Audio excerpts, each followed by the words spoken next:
تقریر جس کا موضوع بدزنی کا معاشرہ کی بدامنی میں کردار، اس کے لیے مکرم و محترم شہر یار اکبر احمد صاحب مربی سلسلہ تشریف لائیں۔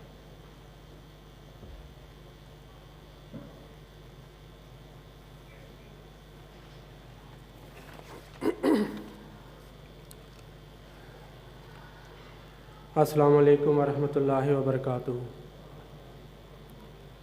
اعوذ باللہ من الشیطان الرجیم، بسم اللہ الرحمن الرحیم۔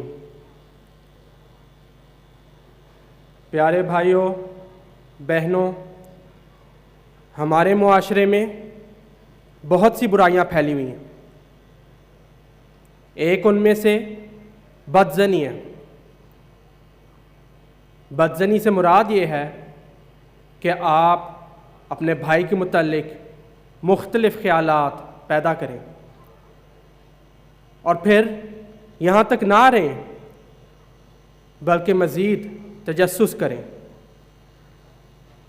یہاں وہاں سے پتہ کروائیں کہ فلاں شخص میں کیا کیا بیماریاں ہیں، کمزوریاں ہیں، اور پھر یہاں تک بھی محدود نہ رہیں، پھر ان کو پھیلاتے پھریں، غیبت کرتے رہیں اس کی غیر موجودگی میں۔ اللہ تعالیٰ قرآن کریم میں فرماتا ہے، اے لوگو جو ایمان لائے ہو، زن سے باکثرت اجتناب کیا کرو، یقیناً بعض زن گناہ ہوتے ہیں، اور تجسس نہ کیا کرو، اور تم میں سے کوئی کسی دوسرے کی غیبت نہ کرے۔ کیا تم میں سے کوئی یہ پسند کرتا ہے کہ اپنے مردہ بھائی کا گوشت کھائے؟ پس تم اس سے سخت کراہت کرتے ہو، اور اللہ کا تقوی اختیار کرو، یقیناً اللہ بہت توبہ قبول کرنے والا اور بار بار رحم کرنے والا ہے۔ اگر ہم اس آیت پر غور کریں تو ہمیں پتہ چلتا ہے کہ اللہ تعالیٰ نے غیبت کرنے والے انسان کو اس شخص کے برابر ٹھہرایا ہے جو اپنے مردہ بھائی کا گوشت کھاتا ہے۔ چاہے انسان جتنا بھی سخت دل ہو، نا انصاف ہو، وہ ہرگز یہ پسند نہیں کرے گا کہ وہ اپنے مردہ بھائی کا گوشت کھائے۔ حضرت عمر بن عاص رضی اللہ عنہ ایک مرتبہ اپنے چند رفقاء کے ساتھ کہیں پہ جا رہے تھے۔ راستے میں آپ کو ایک مردہ خچر نظر آیا جو کافی دنوں سے پڑا ہوا تھا، اور اس کا پیٹ پھولا ہوا تھا کیونکہ وہ کافی دیر سے پڑا ہوا تھا، اور کافی بدبو آ رہی تھی۔ حضرت عمر بن عاص رضی اللہ عنہ نے کہا کہ میں خدا کی قسم کھا کے کہتا ہوں کہ تم لوگ جو غیبت کرتے ہو، تم لوگوں کا اس مردہ خچر کھانا کئی گنا بہتر ہے اس بات سے کہ تم اپنے مردہ بھائی کا گوشت کھاؤ۔ بعض ہمارے احباب سینسٹیو ہوتے ہیں کہ وہ ایک مردہ جانور کو دیکھنا بھی پسند نہیں کرتے، نہ اس کی بدبو برداشت کر سکتے، لیکن پھر بھی لا علمی میں یا عادت سے مجبور غیبت کرتے چلے جاتے ہیں، یعنی اپنے مردہ بھائی کا گوشت کھاتے پھرتے۔ کافی فکر کا مقام ہے، ہمیں یاد رکھنا چاہیے کہ ہم نے کس کی بیعت کی ہے اور کس وجہ سے کی ہے۔ بعض اوقات گھروں میں بھی کسی کا مذاق بناتے ہوئے، کسی کو کرٹیسائز کرتے ہوئے اس کے بارے میں بات ہوتی ہے اس کی غیر موجودگی میں، کہ اس کے کپڑے دیکھو کیسے ہیں، اس کا بات کرنے کا طریقہ دیکھو کہ وہ کیسے بات کرتا ہے۔ ایک بدی کا بیج آپ اپنی فیملی میں ڈال رہے ہیں جو صرف آپ تک محدود نہیں بلکہ آپ کی نسلوں تک آگے رہے گا۔ حضرت صلی اللہ علیہ وسلم نے فرمایا کہ ہمیشہ اپنے بھائی کے لیے بھی وہی پسند کرو جو اپنے لیے پسند کرتے ہو۔ کیا ہم میں سے کوئی یہ بات پسند کرے گا کہ ہماری غیر موجودگی میں ہمارے بارے میں کوئی باتیں کرے، برا بھلا کہے؟ ہرگز نہیں۔ بعض احباب کو تو غصہ آ جاتا ہے یہ سن کر، تو اگر ہم اپنے لیے پسند ہی نہیں کرتے تو ہم اپنے بھائی کے لیے کیسے پسند کر سکتے ہیں؟ حضرت خلیفۃ المسیح الاول رضی اللہ تعالیٰ عنہ ایک جگہ پہ فرماتے ہیں کہ ایک صوفی تھا، اس نے کشفاً دیکھا کہ ایک شخص کافی غیبت کرتا تھا، اور جب اس کو کہہ کرائی گئی تو اس کے منہ سے بوٹیاں نکلی جس کی بدبو بہت زیادہ تھی۔ آپ رضی اللہ تعالیٰ عنہ فرماتے ہیں کہ یاد رکھو کہ جو شخص غیبت کرتا ہے اس کو اس وقت تک وفات نہیں آئے گی جب تک کہ وہ خود اپنے بارے میں غیبت ہوتا ہوا نہ سن لے یا بدزنی نہ سن لے۔ حضرت عبداللہ بن عمر رضی اللہ تعالیٰ عنہ روایت کرتے ہیں کہ حضرت صلی اللہ علیہ وسلم ایک مرتبہ منبر پر کھڑے ہوئے اور بآواز بلند کر کے فرمایا کہ اے لوگو، تم میں سے بعض ایسے ہیں جنہوں نے ظاہری طور پر اسلام تو قبول کیا ہے لیکن ایمان جو ہے ابھی دلوں میں راسخ نہیں ہوا، اس لیے میں تمہیں خبردار کرتا ہوں کہ کسی کو تانا دیتے ہوئے تکلیف نہ دو، کسی کی کمزوریوں کے پیچھے نہ پڑو، ان کو تلاش نہ کرو، ورنہ اللہ تعالیٰ جو ہے اپنے شفقت کا ہاتھ اٹھا لے گا، یعنی کہ اللہ تعالیٰ پھر ہماری پردہ پوشی نہیں کرے گا اور پھر دوسروں کو ہماری کمزوریوں کے بارے میں پتہ چل جائے گا۔ اور جس طرح وہ شخص جو اپنے بھائی کو ذلیل و رسوا کرتا تھا غیبت کر کے، اسی طرح وہی ہوگا۔ حضور انور ایدہ اللہ تعالیٰ بن نصر العزیز نے فرمایا کہ بعض لوگ اپنے فائدے کے لیے غیبت کرتے ہیں، شکایات کرتے ہیں۔ مثال کے طور پہ دنیاوی لحاظ سے دیکھ لیں، ایک دفتر میں جب دو کارکنان کام کر رہے ہوتے ہیں اور ایک شخص دوسرے کی کوئی کمزوری دیکھ لے تو فوراً اپنے افسر کی طرف چلا جاتا ہے تاکہ اس کی شکایت کرے اس کی کمزوری کے بارے میں، تاکہ وہ اس ذریعے سے اس افسر کا خاص بندہ بنے۔ حضور انور فرماتے ہیں بعض لوگ عادتاً یہ کرتے ہیں، بعض لوگ جانتے بوجھتے ہوئے یہ کرتے ہیں، بعض لوگ حسد کی وجہ سے کرتے ہیں، بعض لوگ بدلے کی وجہ سے کرتے ہیں۔ چاہے جو بھی وجہ ہو، اللہ تعالیٰ نے اس کو گناہ، بہت بڑا گناہ ٹھہرایا ہے۔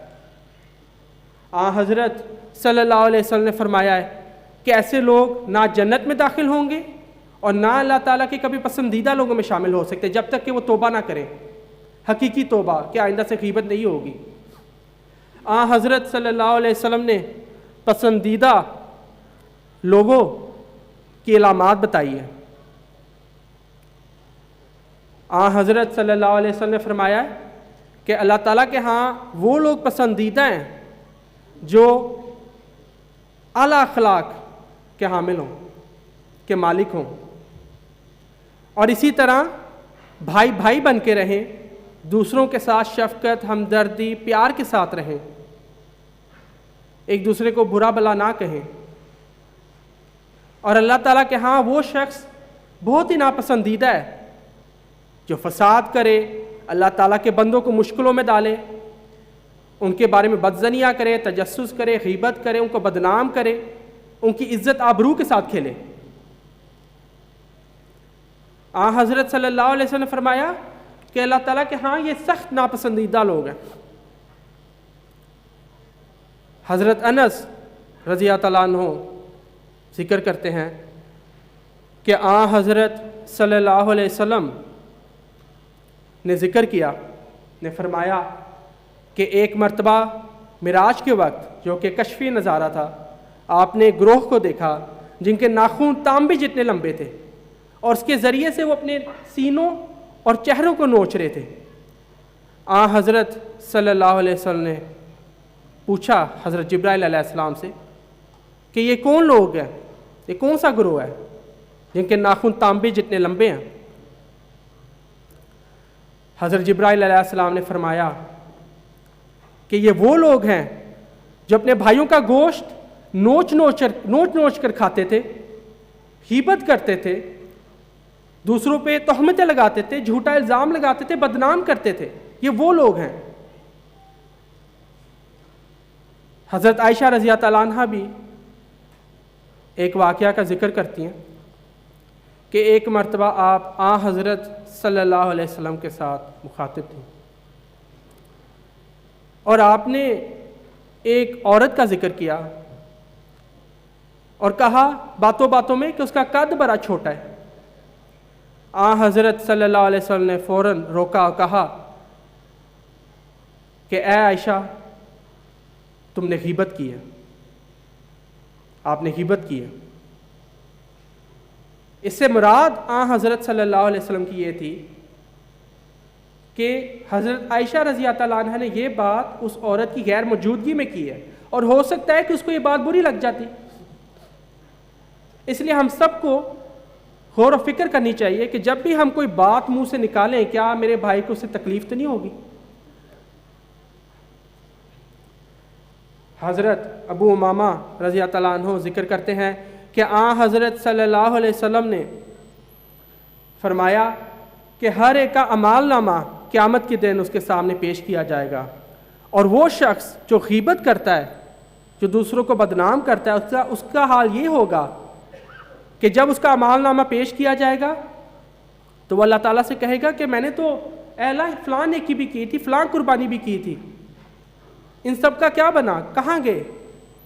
اللہ تعالیٰ کہے گا کہ کیونکہ تم دوسروں کی غیبت کرتے تھے، دوسروں کی عزت و آبرو کے ساتھ کھیلتے تھے، اس لیے وہ تمہارے اعمال نامہ سے وہ تمام قربانیاں یا نیکیاں جو تم نے کی تھی وہ ہٹا دی گئی ہیں.